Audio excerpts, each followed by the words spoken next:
आज हम जो राहुल गांधी जी ने पिछले दिनों वोट चोरी का प्रकरण जो है, मत चोरी का प्रकरण जो है, वो पूरे 2.5 घंटे की प्रेस कॉन्फ्रेंस लेके पूरे देश के सामने रखा है। और उसको देखते हुए राहुल गांधी जी के सपोर्ट में लोगों को अवेयर करने के लिए आज हमने एक मशाल मोर्चा किया था। आप सभी लोग देखते हैं, भारी संख्या में कार्यकर्ता नागरिक यहाँ पर उसमें शामिल हुए और एक अवेयरनेस का ये प्रोग्राम है।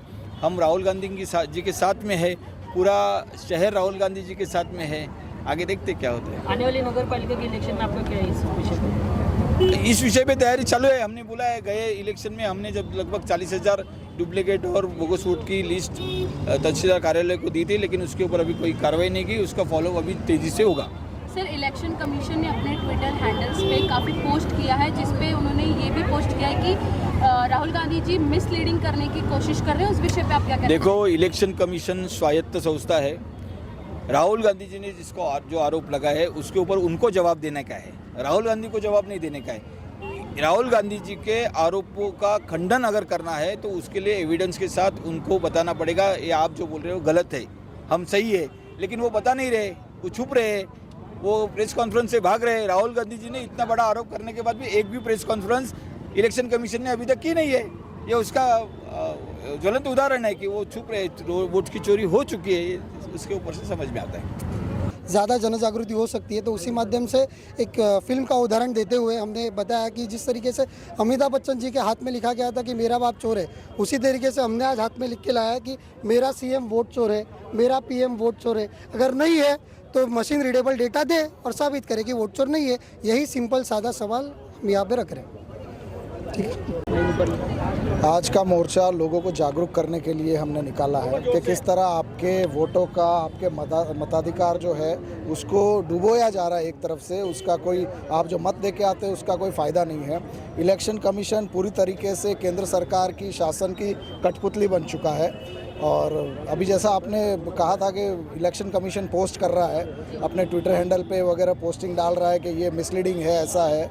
आप यहाँ जितने लोग खड़े हैं उन सब लोगों के ज़रा यादी में नाम चेक कर लीजिए। कम से कम 10% 20% लोगों के नाम ही, किसी के पिता का नाम गलत है, किसी के माता का नाम गलत है, किसी की आयु गलत है। आप मिसलीडिंग कैसे कर सकते हैं? जिस लेडी की उम्र 123 साल बताई है वो है ना, आप ही का डेटा है ना, वो राहुल गांधी ने तो नहीं लाया है।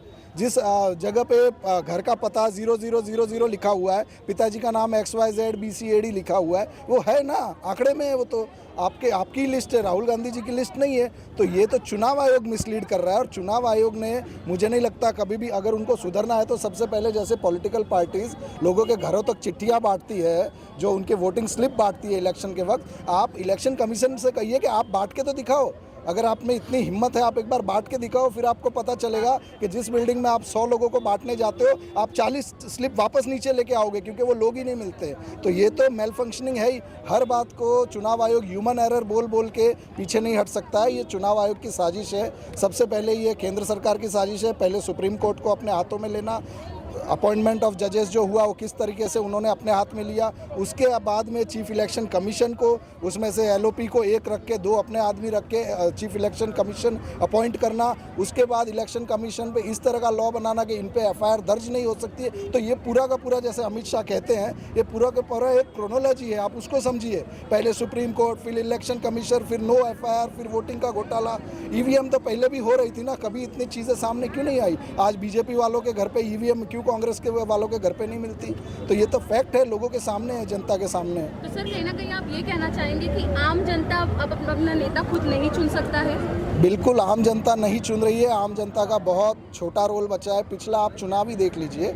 लोकसभा के चुनाव में महाराष्ट्र में लगभग क्लीन स्वीप जैसा नज़ारा था। 4 महीने में ऐसा कौन सी चीज़ बदल गई कि अचानक से इतना बड़ा वेव? इतना तो 2014 में भी नहीं हुआ था।